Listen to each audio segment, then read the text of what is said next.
درود خدمت شما هموطنان عزیز از جمهوری هندوستان. یک چهار مصرع از شعر یا بگیم غزل هایی که به قلم شاعران تاجیک و فارس روابط دارد در خاطرم آمد و همین عین زمان خواستم با شما یک جا مطرح کنم که اون چهار مصرع این است: در زمان پیش اجدادان ما ترک میکردند کوهستان های ما، بخت می جستند از بیچارگی، مرده می رفتند از آوارگی. و یکی از چنین آوارگان امیر خسرو دهلوی می باشد که در آوان جوانی وقتی که تخت و تاز چنگیز خان سر می شود، یعنی جبر و ظلم اون ستم، خب دیگر پدرشان در خردسالگی مجبور می شوند که یک جا با امیر خسرو و عائله‌شان بگیم بکوچند از ماوراء النهر. اون زمان که ملک ما بود، یعنی وطن اجدادی ما بود، وطن ما بود، سرزمین ما تاجیکان بود، خب مجبور بشوند از اونجا بکوچند بیان به افغانستان و افغانستان و هندوستان و در هندوستان به وایه میرسند. خب شاعری میکنند و فعالیت میکنند، زندگی میکنند و همینجا خاک میشوند. و یک امیر خسرو دهلوی یکی از غزل سرای های پرمضمون و بسیار پر اقتدار در ادبیات فارسی به حساب می رود و در خود همین هندوستان هم پیروان خیلی هم بسیار دارند و خود همین روز در جمهوری هندوستان بسیار یک مورد توجه و اهمیت و محبت جمعیت مخصوصا مسلمان هندوستان قرار دارند، چون اون کس مسلمان بودند و شعرهای مسلمانی را تنها مسلمانان میفهمند، یعنی با اون عمیقیت و چقور و دقیقیتی که ما میفهمیم هندوها شاید این رو نفهمند. خب ما رفتیم، شاد از آن شدیم که یک همبستک خود را که اینجا تربتش خوابیده است زیارت کردیم و من با یک دوست آفریقایی خود اونجا رفتم که اونم با زبان فرانسوی صحبت میکرده است و از امیر خسرو دهلوی خبر داشته است. این جمهوری هندوستان تخلصی بغیر از امیر خسرو دهلوی صدای هندوستان هم یعنی نام میبرند. امیر خسرو دهلوی رو همچون آواز هندوستان نام میبرند که از این برمی آید که خیلی یعنی پیروان و دوستداران و مخلصان خیلی زیاد تا خودی همین روز هم دارند و در بعض نوارها دیدم که هندوها با زبان فارسی همون غزل های یعنی امیر خسرو دهلوی رو میسرایند و اینقدر زیبا میسرایند با همون یک اکسنت و تلفظی که اینها دارند. خب مردم هند در عموم مردم مهمان نواز، در عموم مردم مهربان، مردمی که با کسی کار ندارن، مردم مهنت دوستن و آینده دارن، این رو باید بدانید. و به سر قبر امیر خسرو دهلوی وقتی که تشریف آوردیم در همون منطقه یا قطعه‌ای که قبر امیر خسرو دهلوی جایگیر شده است شماره زیادی مسلمانان را دیدیم. در اونجا یک مسجد هم هست و یک مزار دیگر که همچون مزار نظام الدین اولیا به ما معرفی کردن و البته ما این مزار را زیارت کردیم طبق ترتیب. در عموم چی باید گفت؟ ملک هندوستان یکی از ملک بسیار زبردست و حاصلخیز است. حاصلخیز از لحاظ شعر و غزل و سرود و اون فیلم های هندی که امروز شما و ما خب بجا نمیکنم ما و شما میبینیم، این هم محصول همون تاریخ هزار ساله، یعنی شاعری و هنرمندی اون هزار ساله است، در یک روز نشده است. از همین خاطر بسیار ملک حاصلخیز است و در یکی از کتاب های استاد صدرالدین عینی مطالعه نموده بودم که در کدام یکی از عصرها در فقط خودی کشمیر هندوستان در یک عصر 300 شاعری بگیم که فارسی زبان زندگانی کرده است و عمر به سر برده است و با سبب های گوناگون جنگ و جدال و نظام و این جبر و ستم و ظلم و تخت و تاز اینا قسم مثلا فراری شدن، قسم کشته شدن، قسم دیگر همونجا دفن شدن، ولی با سبب های ناعیان تاریخی میراث بای پرغناوت این شاعران زبردست تاجیک و فارس متاسفانه از بین رفته است. خب حالا میخواهم که به شما نواری که ما چگونه تا سر قبر امیر خسرو دهلوی که در جمهوری هندوستان همچون درگاه دهلوی معمول است نشان بدم. باید بگویم که زبان هندی بسیاری از کلمه های فارسی رو به خود یعنی قبول نموده است، به همین خاطر مثلا یاد درگاه، یاد وطن، یاد تاجیکستان، یاد محبت، یاد دل، یاد عشق، یاد این، یاد اون، اونا همه با فارسی هستند. یعنی در بسیاری جمله ها و کلمه ها اینها فقط ه علاوه میکنند. اصلا اگر که دقیق تر اهمیت بدهید زبان هندی رو شاید تا 60% شما بفهمید، چون ریشه اساسی گرچه که گروه زبان فارسی و هم نباشد اما ریشه اکثریت کلمات فارسی هستند. خواستم از دوستی خود بپرسم که خود رو یک معرفی میکردن. Introduisez français. Donc bonjour chers tous. Moi c'est Yacoub Magash Khalil. Je suis aujourd'hui avec mon frère qui est là. On est en train de partir, on est en Inde. Donc c'est une formation aujourd'hui qui nous a réunis. Et aujourd'hui c'est un plaisir de le rencontrer.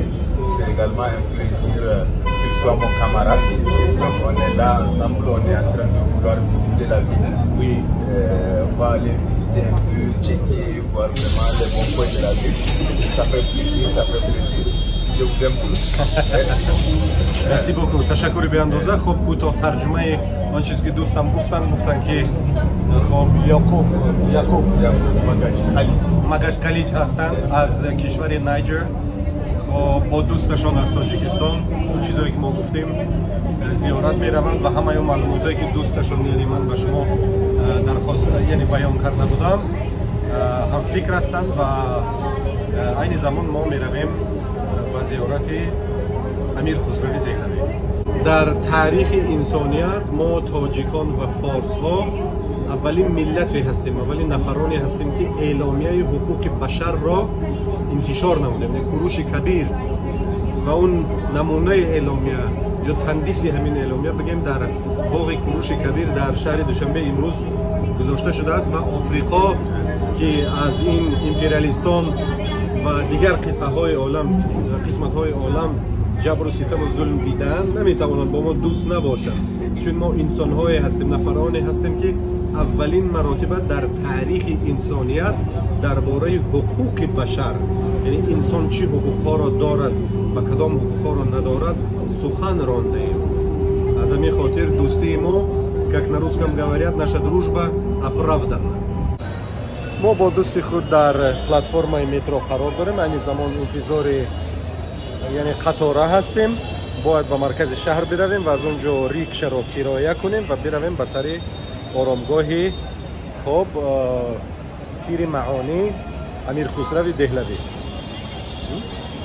عین زمان ما در قطار بلند قرار داریم و پس از 10 دقیقه ما از قطار میفرویم و با دروازه هندوستان مکانی هست اونجا میرویم و از اونجا همون ریکشا و یا موتورسیکلی که دیروز سوار شدیم با اون می نشینیم و حرکت میکنیم به جانب قبر حضرت امیر خسرو دهلوی. طبق نقشه ما ریکشا رو کرایه نمودیم. اینجا برادران مرکز شهر است، یعنی مرکز شهر نسبتاً تازه و آزاده می نماید و همین نمود نقلیات را در هندوستان ریکشا میگویند، یعنی نامش ریکشا است.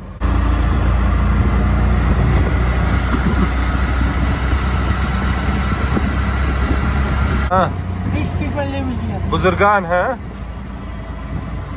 Rich people live here. How much do they have? ما قریب برادران رسیدیم. میگویند که قبر امیر خسروی دهلوی در این سمت و اونجا باید دریافت نماییم. ما قریب و با زبان هندی درگاه امیر خسرو میگویند ما رسیدیم و از آنچه من مشاهده می نمایم اینجا مسلمان ها خیلی زیادند و ببینید جل جلاله در اینجا از آن هم صدایش نمودار شد. خب درگاه امیر خسرو ها؟ اندر درگاه. تشکر.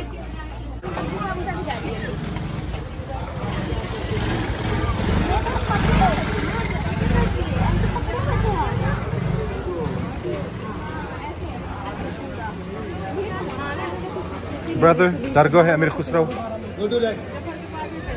Straight.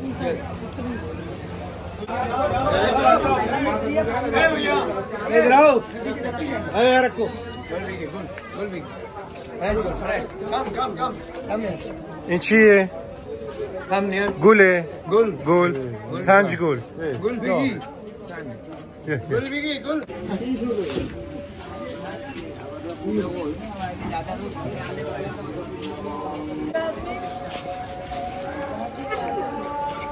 خب ما را گفتند لباس پای افزاری خود را بکشید امیر خسرو دهلوی اینجا تقریبا که اینجا.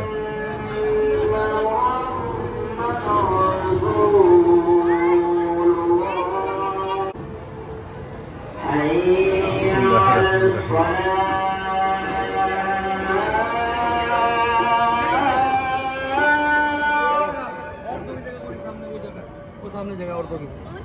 برادران عزیز با معلومات باید برسانم که قطعیاً در اینجا نوار گرفتن یا رسم گرفتن قطعیاً منع کرده شده است و وقتی که فهمیدن که من از جمهوری تاجیکستان هستم خواه باور میکنید خواه نه و گفتن که این از هم مسلک و هم ملت شماست، یعنی امیر خسرو دهلوی، تنها در همین حالت به من اجازت نوار گرفتن دادن که در اینجا ببینید امیر خسرو دهلوی خوابیدن و مسئولین اینجا به خاطر از تاجیکستان بودن من به من اجازت دادن که من نوار بگیرم، ولی نوارم نه زیاده از 1 دقیقه باشد. اینجا حضرت امیر خسرو دهلوی یعنی از عالم درگذشته در اینجا تا به امروز خوابیدن. با نزد امیر خسرو دهلوی یک چند در شما را میبرد و کتاب ها دارن اینجا که مثلا نام شما را قید میکنند و هر مبلغی که شما اینجا خیر میکنید در او قید کرده میشه در همون کتاب. با دوستم حضرت امیر خسرو دهلوی را زیارت نموده این زمان برآمدیم و به خانه میرویم. Oui, très bien. Très bien. این کس من نمیدونستم راستی که مسلمان بودن، ولی وقتی اذان گفتن رفتن نماز خواندن، من این کس رو گم کردم، یکم نگرانی بیان کردم، پس به من گفتن که من در نمازخوانی بودم، بعداً فهمیدم که این کس مسلمان بودن. خب برادران تشکر بی اندازه، سلامت باشید. خود دیدم شاد از آن شدم که ما اینجا به خیر رسیدیم و قبر حضرت امیر خسرو دهلوی رو زیارت نمودیم. چهره زیبای تو رشکی بوتان آذری، هرچند وصلت میکنم لیکن از آن بالاتری. این غزل از جانب حضرت امیر خسرو دهلوی نوشته شده است. جمهوری هندوستان شهر دهلی در امان خدا باشد. یک ایده دیگر سرم آمد هموطنان عزیز، برای اون که ما همین میراث گرانبها رو در هندوستان توانیم حفظ کرده باشیم باید که چاره های ضروری اندیشیم. خب ببینید زیاده از 200 میلیون مسلمان هایی که گفتیم در هندوستان زندگانی میکنن، اونها همه با زبان انگلیسی، یعنی بغیر از زبان مادری با زبان انگلیسی که زبان دولتی هست اونها میفهمند، ولی زبان فارسی رو نه همه اونها مثلا میفهمند، چون زبان فارسی زبان درباری بود، زبان سود و مثلا پروکرور و حکم و قانون و اینا بود، اما بیرون از دربار قریب که نمیفهمیدن.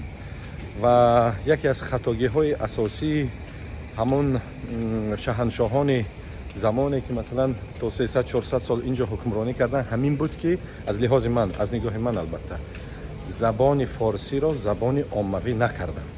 یعنی اگر اون زمان که خیلی هم آسان بود می توانستن که لااقل 5-6 میلیون تا 10 میلیون مثلا اهالی را فارسی زبان کنن، امروز نه کمتر از 200 میلیون بگیم که فارسی زبانان در هندوستان زندگانی میکردن، چون یعنی پیش سرعت بالاروی اهالی زیاد بود در هندوستان و ما موفق میگردیدیم. امروز مثلا دانندگان زبان فارسی به 500 میلیون میرسید، یعنی این یک تاثیر سیاسی خیلی هم بلند میداشت در دنیا.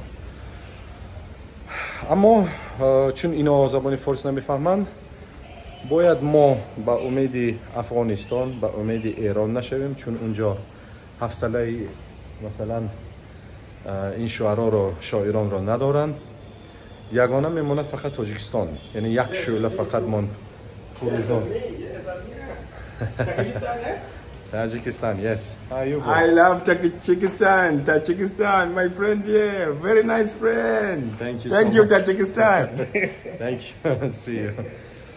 و حضرت لایق گفتن که یک شعله فقط ماند فروزان، یعنی همون یک شعله فقط تاجیکستان است که ما باید یک مرکزی داشته باشیم که کل شاعر و نویسنده های ملت تاجیک و فارس را همش را با زبان انگلیسی یعنی انگلیسی ترجمه کند و با یعنی سامانه ها و شبکه های اجتماعی و طریق اینترنت با تمام دنیا مثلا پهم کند که بدانند که نمینتر ملت ما ملت بزرگ است یگانه فقط با زبان انگلیسی و همونایی که در هندوستان هستند مسلمان هستند پس اونها درک خواهند کرد با این زبان و یعنی این مأخذ و این منبع ها و این بایگری رو حفظ خواهند کرد.